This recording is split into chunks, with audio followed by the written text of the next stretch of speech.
एक गांव में जगदीश नाम का एक भोला किसान था जो अपनी बेवकूफ़ी से हर बार अपनी फसल बर्बाद कर देता था। बारिश के मौसम में धान की जगह तरबूज की खेती करता। अरे सुनते हो, क्या तुम्हें कभी अक्ल आएगी या नहीं? अरे अब का हो गया भाई, काहे चिल्ला रही हो? चिल्लाऊं नहीं तो क्या करूं? इस बारिश में जब सब लोग धान की खेती करते हैं, तुम तरबूज की खेती कर रहे हो। देखो, हमने सोच समझकर ही तरबूज बोया है।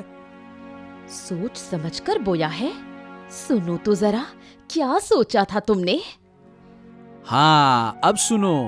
बात ये है कि सब लोग जब धान की खेती कर रहे हैं तो ऐसे में तरबूज कम मिलेगा। तो हमने क्या सोचा कि अगर हम तरबूज लगाएंगे तो बढ़िया मुनाफा हो जाएगा। हाँ। तुम्हारा दिमाग खराब है क्या? बारिश में कभी तरबूज होता है? क्या बात कर रही हो? बारिश में तरबूज नहीं होता है क्या? अब मैं क्या कहूँ, तुम तो सब जानकर ही खेती करते हो ना। अरे ऐसे काहे कह रही हो? पहले बता दिया होता तो हम तरबूज लगाए नहीं करते। तुम्हें पहले मैं कैसे बताऊं? क्या तुम मुझसे सलाह लेते हो कभी? हाँ, अब रहने दो, ज्यादा डांटो नहीं। आगे से ऐसा हम नहीं करेंगे। जाओ यहाँ से, मेरी नजरों से दूर हो जाओ। जगदीश की एक बेटी थी, नाम था दिव्या। दिव्या बहुत ही समझदार लड़की थी। वो गांव भर में घूम घूम कर लोगों की मदद करती थी। सुबह जब वो बुढ़िया के घर के सामने से गुजर रही थी तो देखा कि वो बुढ़िया रो रही है। अरे बूढ़ी माँ, आप रो क्यों रही हैं? क्या हुआ? मत पूछ बेटी, मेरे रसोई घर की छत गिर गई है। अब मैं क्या करूंगी? छत गिर गई? किसी से मदद मांगिए ना। कई लोगों से मांगी, पर कोई मदद करने को तैयार नहीं। क्या क्या मदद करने से कोई नुकसान हो जाता? रुको, मैं देखती हूँ क्या किया जा सकता है। बूढ़ी माँ, अब आप दूसरे सिरे को पकड़ो, मैं ऊपर उठाती हूँ। छत ऊपर चढ़ा देंगे। दोनों के प्रयास से छत वापस जगह पर लग जाती है। बुढ़िया बहुत खुश हो जाती है। वाह, तेरी अक्ल तो कमाल की है। तेरी वजह से मेरा रसोई घर ठीक हो गया। मैं हूँ ना माँ, जब भी जरूरत हो बस मुझे बुला लेना। खुश रहो बेटी, सदा सुखी रहो। हाँ माँ, आप लोगों की दुआओं की वजह से ही मैं अच्छी हूँ। अब चलती हूँ, माँ चिंता कर रही होगी।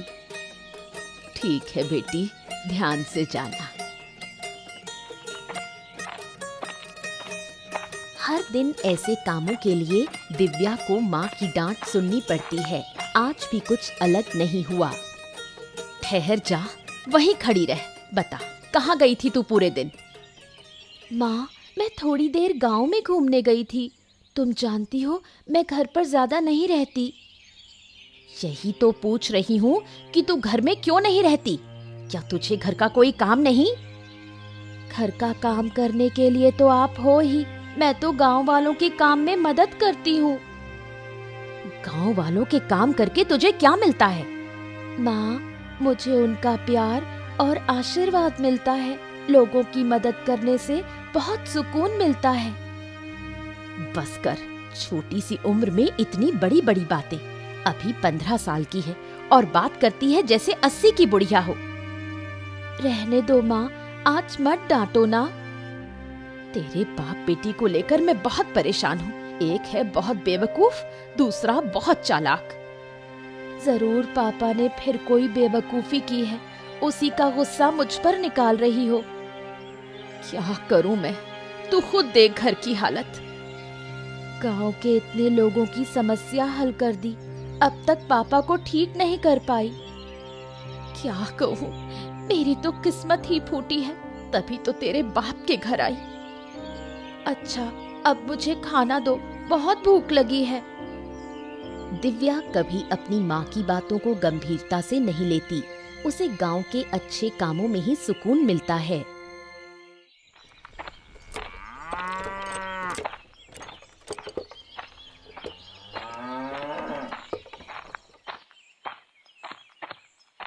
सुबह चंद्रकांत बाबू ने बुढ़िया को बुलाया, लेकिन वो नहीं आ पाई। इस बात को लेकर वो चिंतित थे। क्या हुआ बुढ़िया? मैंने तो तुझे सुबह बुलाया था ना, तू अब आ रही है? क्या मेरी बात की कोई कदर नहीं है क्या? ऐसी कोई बात नहीं बाबूजी, दरअसल मैं थोड़ी परेशानी में पड़ गई थी। परेशानी में? क्या हुआ था? मेरी रसोई की छत गिर गई थी, उसे ठीक करने में लगी रही। अच्छा, तो अब छत ठीक हो गई? हाँ हो गई। मैंने बहुतों से मदद मांगी, लेकिन किसी ने नहीं की। तो फिर तूने अकेले ठीक की? नहीं बाबूजी, मैं अकेले नहीं कर पाई। जगदीश की बेटी ने मदद की। वही छोटी सी लड़की जो दिन भर गांव में घूमती रहती है? हाँ बाबूजी, वो छोटी जरूर है, लेकिन बहुत समझदार है। गांव के लोगों की बहुत मदद करती है। ऐसा है क्या? बिल्कुल, उसके जैसा कोई और बच्चा इस गांव में नहीं। अच्छा लगा सुनकर। कभी उसकी समझदारी की भी परीक्षा लूंगा मैं। जरूर देखिए, बच्ची बहुत तेज है। जहाँ भी जाती है समाधान लेकर ही लौटती है। बुढ़िया की बात सुनकर चंद्रकांत बाबू को ईर्ष्या होती है। उसे अपनी बेटी देवांशी दिव्या के सामने बहुत छोटी लगने लगती है।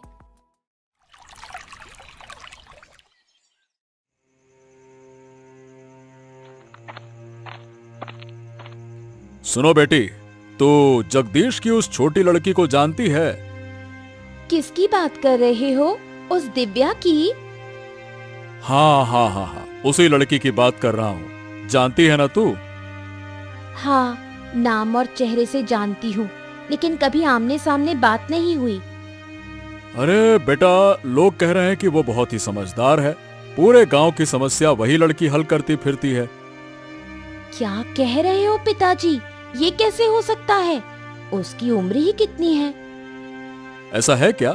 अब मुझे भी तो बड़ा अजीब ही लग रहा है, लेकिन जो कुछ लोगों से सुना है, अब देखो वो झूठ नहीं लगता। लोग उस लड़की की तारीफ कर रहे हैं। तारीफ कर रहे हैं कि क्या बात कर रही हो? ऐसा लग रहा है जैसे उसके गुणों का बखान कर रहे हैं। मैं भी देखना चाहती हूँ कि वो कितनी होशियार है। अब गरीब घर में जन्मी है, उसमें भला इतनी अकल आ कहां से गई? अगर वो मुझसे ज्यादा समझदार निकली तो उसे इस गांव में नहीं रहने दूंगी। इस गांव की सबसे समझदार लड़की सिर्फ मैं ही रहूंगी। ठीक है बेटी, अब देखो तुम गुस्सा मत करो। मैं देखता हूँ क्या किया जा सकता है। चंद्रकांत बाबू सोच में पड़ जाते हैं, कैसे दिव्या को इस गांव से बाहर निकाला जाए। 2 दिन बाद की बात है। देवांशी गांव में घूमते हुए तालाब के किनारे दिव्या को खड़ा देखती है। उसके मन में एक शैतानी योजना आती है। अरे, तुम दिव्या हो ना, जगदीश काका की बेटी?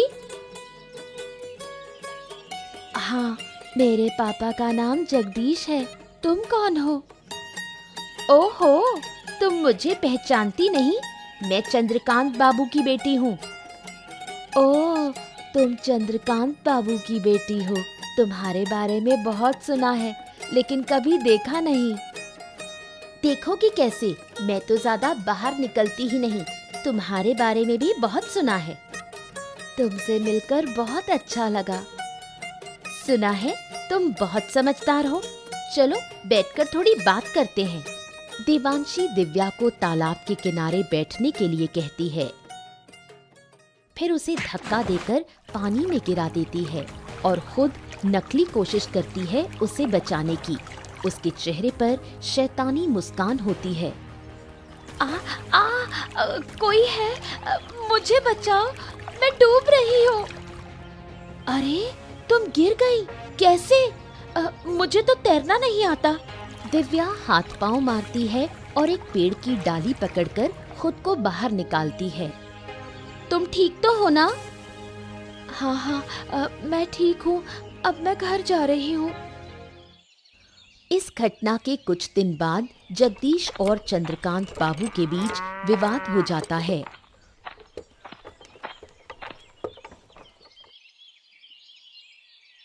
क्या हाल है जगदीश? कैसे जा रहे हैं तुम्हारे दिन? अरे आपके आशीर्वाद से सब ठीक चल रहा है बाबू। पर आप अचानक से हमारे घर में क्या हो गया? देखो, मुझे जमीन की जरूरत है, उसी सिलसिले में बात करने आया हूँ। जमीन के मामले में हम आपकी मदद भला कैसे कर सकते हैं? देखो, ऐसा है, जो जमीन मुझे चाहिए वो तुम्हारी है। तुम्हारी जमीन के बगल में मेरी जमीन है। लेकिन बाबू, मैं आपको अपनी जमीन क्यों दूं? अरे भाई, उसके बदले में पैसे दूंगा, इसलिए और काहे के लिए। मुझे तुम्हारी जमीन की सख्त जरूरत है। लेकिन मेरे पापा आपको जमीन क्यों देंगे? वो जमीन बेचने वाली नहीं है। अरे तू बीच में काहे बोल रही है? तुझे क्या समझ है इन बातों की? ये बड़े लोगों की बात है। तू चुप रह। जगदीश, तेरी बेटी मेरा अपमान कर रही है। हैं? अपमान? ना ना ना ना बाबू, वो तो बच्ची है, उसकी बातों का बुरा मत मानिए। मैं भले ही छोटी हूँ, लेकिन जो कह रही हूँ वही सही है। मेरे पापा आपको कोई जमीन नहीं देंगे। मैं तेरे घर खुद आया और तेरी बेटी ने मुझे अपमानित किया। इसका अंजाम तुझे भुगतना होगा। अरे बाबू जगदीश बाबू, आप नाराज मत होइए। देखिए देखिए देखिए, मेरी बात तो सुनिए, सुनिए तो। इतना अपमान सहकर मैं यहाँ खड़ा रहूं? तुम्हारी बात सुनो, मैं तुम लोगों को सबक सिखा कर रहूंगा। हाँ? चंद्रकांत बाबू के मन में दिव्या के खिलाफ बदला लेने की भावना जाग उठती है। तेरी वजह से चंद्रकांत बाबू को अपमान सहना पड़ा। मेरी बेटी ने ऐसा क्या गलत कहा? उसने तो सही बात ही कही। सही बात? अरे अकल के अंधों, अगर मैं जमीन दे देता तो कुछ पैसे मिल जाते, घर अच्छे से चलता। अब क्या जमीन का क्या करेंगे? चाटेंगे? माँ, पापा को जरा समझाओ ना। तुझे लगता है मैं समझा नहीं रही? उनकी समझ में कुछ आता है? चुप रहो तुम दोनों। तुम दोनों माँ बेटी मिलकर हमारा घर बर्बाद ही करके रहोगे लगता है। क्या कहा? मैं अपना घर खुद बर्बाद कर रही हूँ? और नहीं तो क्या, ऐसे अपशगुनी लड़की को घर में रखना चाहिए क्या? नहीं रखेंगे तो क्या करेंगे? घर से निकाल देंगे? अगर बेटी घर का भला नहीं चाहती है ना, तो उसे निकाल देना ही ठीक है। अगर मेरे होने से इतनी परेशानी है तो मैं ही घर छोड़कर जा रही हूँ। अरे हाँ हाँ, जा जा जा। वैसे भी तुझसे कोई काम वाम तो होता नहीं है, बस मुंह चलाती है पटर पटर पटर। अरे जा जा, चली जाएगी तो अच्छा ही रहेगा, जा। जगदीश की बातों से दुखी होकर दिव्या गांव छोड़ने का फैसला करती है। बेटी के जाने का दृश्य आरती सहन नहीं कर पाती। वो चुपचाप आंसू बहाती है। माँ, रो मत, मुझे बिल्कुल अच्छा नहीं लग रहा। तू हमें छोड़कर चली जाएगी और मैं रोऊंगी नहीं। क्या मुझे दर्द नहीं होता?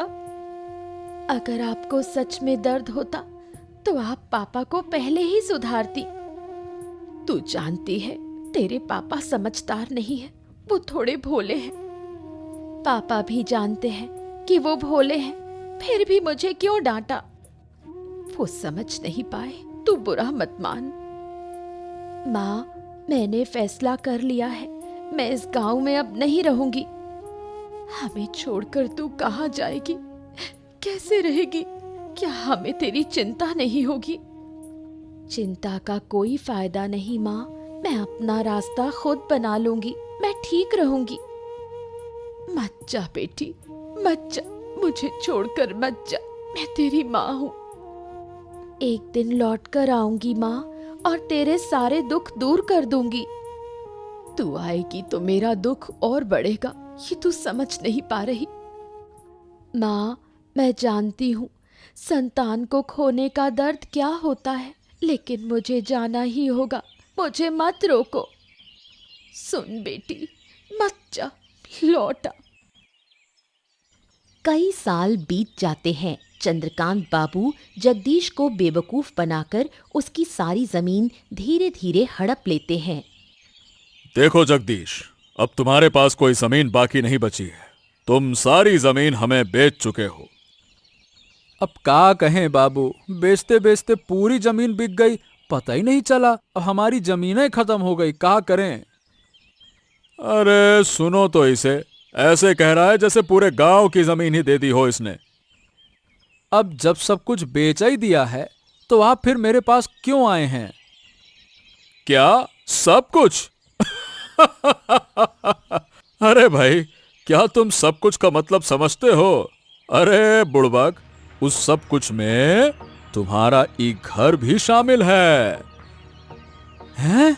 ये क्या कह रहे हैं बाबू? मैंने ये घर भी आपको बेच दिया क्या? मुझे तो ऐसा कुछ याद नहीं आ रहा। याद नहीं आ रहा? अरे जरा ध्यान से सोचो, आखिरी बार जब पैसे लिए थे ना, तब कुछ ज्यादा ही लिए थे। याद करो, याद आया ना? याद आया ना? हाँ हाँ, पैसे तो ज्यादा लिए थे, लेकिन जमीन भी तो आपको ज्यादा ही दी थी ना बाबू। हाँ, तो उसी जमीन में एक घर भी शामिल था, समझे? क्या बात कर रहे हैं? तो अभी घर हमको छोड़ना पड़ेगा? बिल्कुल, मैं अपनी जमीन पर तुम्हें क्यों रहने दूं? बिल्कुल नहीं रहने दे सकता। चलो। हैं? लेकिन हम ही घर छोड़ देंगे तो जाएंगे कहाँ बाबू? अरे कहाँ जाएंगे, हम क्या बताएं? अरे जाओ जहां जाना है, फालतू की बात ना करो मुझसे। लेकिन यह घर छोड़ना पड़ेगा तुम्हें, समझ गए? ठीक है बाबू, हमको कुछ दिन का समय दे दीजिए, फिर हम घर खाली कर देंगे। हाँ ठीक है, जल्दी खाली कर देना। जगदीश अब भी कुछ नहीं समझ पाया। चंद्रकांत बाबू उसे देखकर मन ही मन बहुत खुश होता है और उसे कुछ दिन का समय देता है।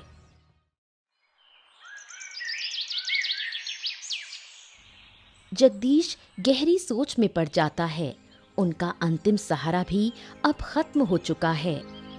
मैंने तुम्हें बार बार कहा था उस चंद्रकांत बाबू के साथ मत घूमो, लेकिन तुमने मेरी एक भी बात नहीं मानी। अरे हमको क्या पता था? अरे गिन्नी, अगर पता होता तो मैं उसके साथ उठता बैठता क्या?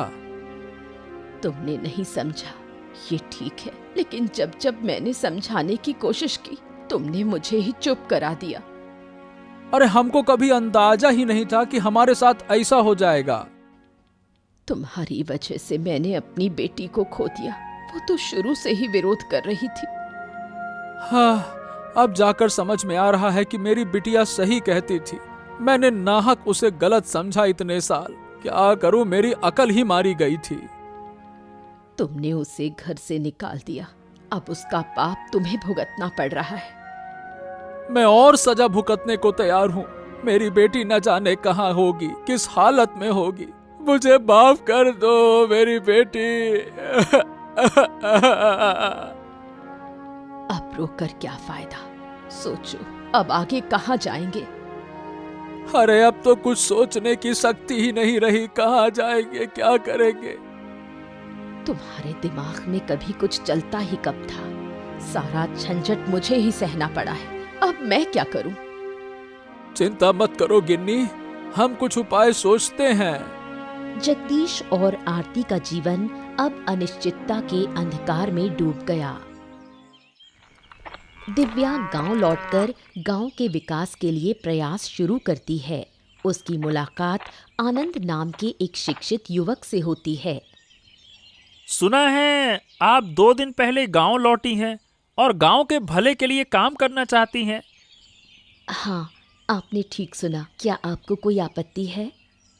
अरे नहीं, कैसी बातें कर रही हैं। मैं तो खुद किसी ऐसे व्यक्ति की तलाश में था।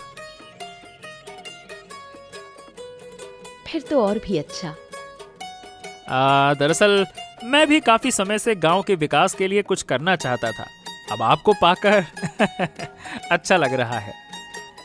अब मेरे पास एक साथी है। आपके साथ मिलकर मैं और भी अच्छा काम कर पाऊंगी।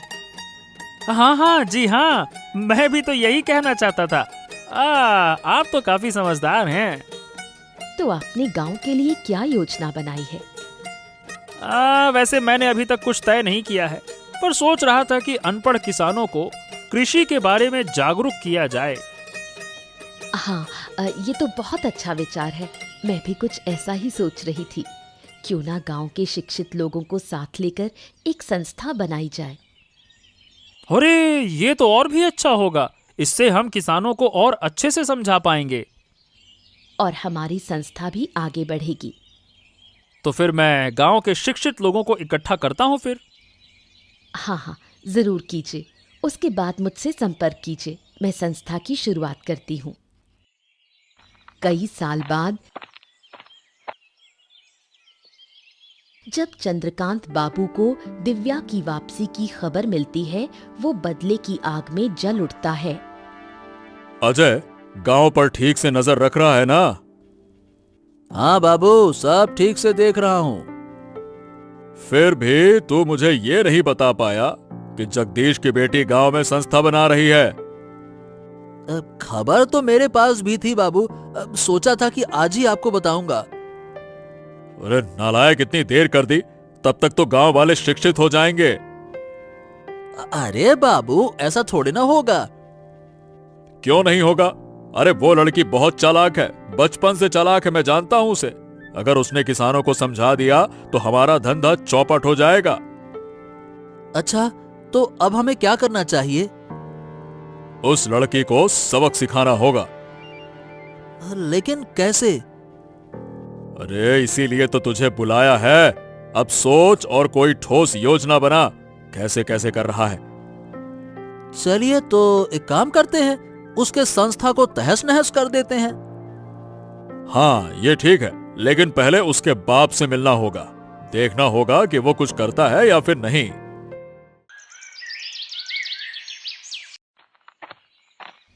जब चंद्रकांत बाबू जगदीश के घर पहुंचे तो जगदीश थोड़ा डर गया। उसने सोचा चंद्रकांत बाबू शायद उसे घर से निकालने आए हैं। प्रणाम प्रणाम बाबू, आइए आइए आइए, अंदर आइए, बैठिए बैठिए बैठिए।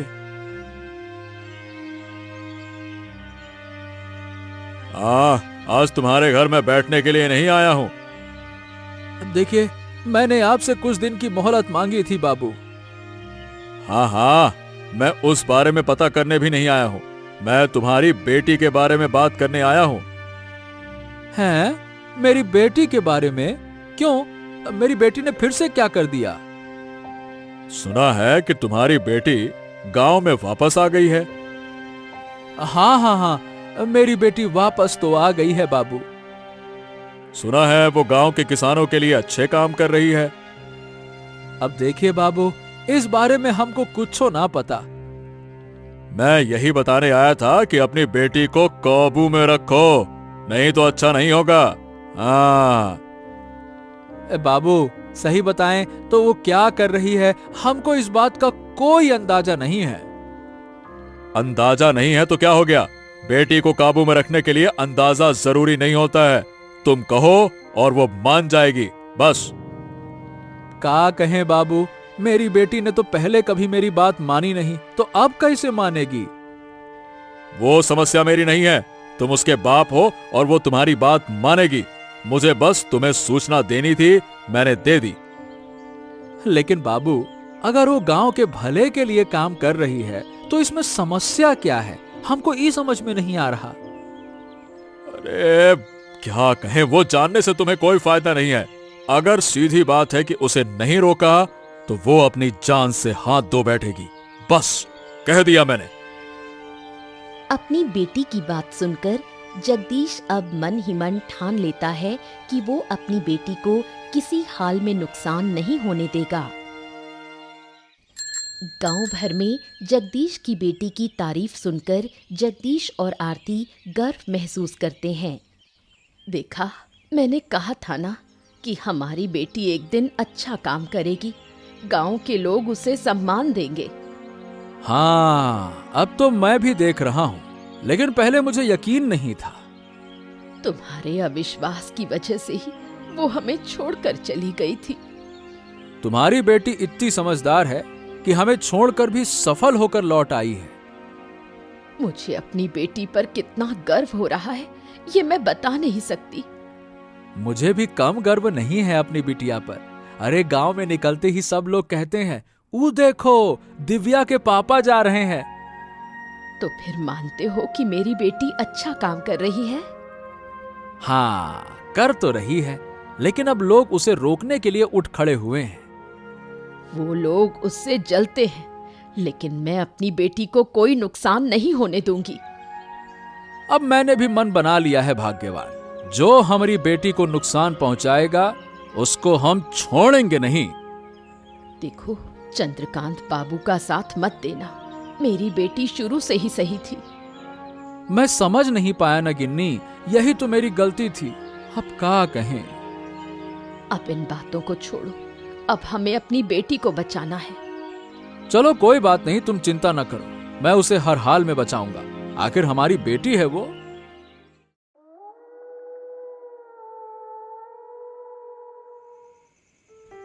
दूसरी ओर चंद्रकांत बाबू और अजय ने चालें चलनी शुरू की।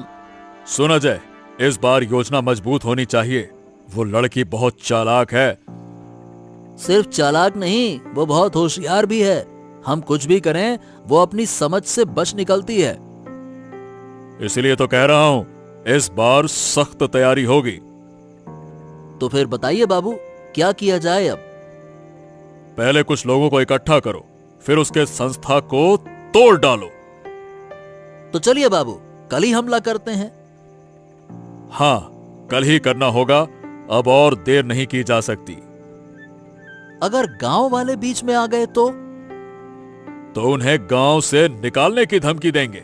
कोई और बीच में फिर नहीं आएगा। लेकिन उस लड़की के साथ हमारे गांव का आनंद भी है, उससे थोड़ा डर लगता है। लोग उसे बहुत मानते हैं। अगर आनंद बीच में आया ना, तो उसे भी खत्म कर देंगे। ठीक है बाबू, ये हुई ना बात। किसी भी हालत में ये काम रुकना नहीं चाहिए, नहीं तो मैं किसानों की जमीन हथिया नहीं पाऊंगा। सुबह होते ही चंद्रकांत बाबू, अजय और उनके लोग सभा घर पहुंचते हैं, हाथों में डंडे और हथियार। ये क्या बाबू, आप लोग यहाँ हथियार लेकर क्यों आए हैं? क्या मकसद है आपका? जो काम तुम लोग कर रहे हो वो गांव के भले के लिए नहीं है। इसे अभी के अभी बंद करो। ये काम गांव के भले के लिए नहीं है, ये आपसे किसने कहा? या फिर ये काम आपके धंधे के लिए खतरा बन गया है? रोज जबान लड़ाती है। अजय, देख क्या रहा है? इस सभा घर को तोड़ डाल। चल। अगर हिम्मत है तो आइए, हम तुम्हारे हाथ तोड़ डालेंगे। अब दिव्या के सामने ढाल बनकर खड़े हो जाते हैं जगदीश। चंद्रकांत बाबू गुस्से में भड़क उठते हैं। खबरदार बाबू, अब तक आपने हमारे परिवार को बहुत नुकसान पहुंचा दिया। अगर आज हमारी बेटी को कुछ हुआ ना, तो आपको हम लटा के ऐसा मारेंगे, क्या कहें फिर। छोड़ दो अब उसको, बहुत हो गया। ए जगदीश, तो भूल रहा है कि तेरा घर अब भी मेरी मुट्ठी में है। ए बाबू, घर वर की कोई जरूरत नहीं है, फालतू की धमकी देना नहीं। और हमारी बेटी को कुछ होना नहीं चाहिए। हाँ। ओह, तूने अच्छा नहीं किया। अपने आदमियों को पकड़ो और चुपचाप निकल जाओ, नहीं तो आपको कुचलने में एक पल नहीं लगाऊंगा।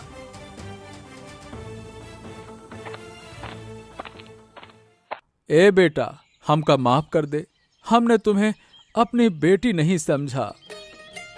अरे बाबा, आप ऐसा क्यों कह रहे हो? आप तो मेरे पिता हो। लेकिन फिर भी। आप कोई लेकिन नहीं, अब हम सब मिलकर गांव की भलाई के लिए काम करेंगे। इसके बाद दिव्या की अगुवाई में गांव का विकास शुरू होता है। गांव वाले उसकी बहुत तारीफ करते हैं। एक भोला किसान अपनी बुद्धिमान बेटी पर गर्व करता है।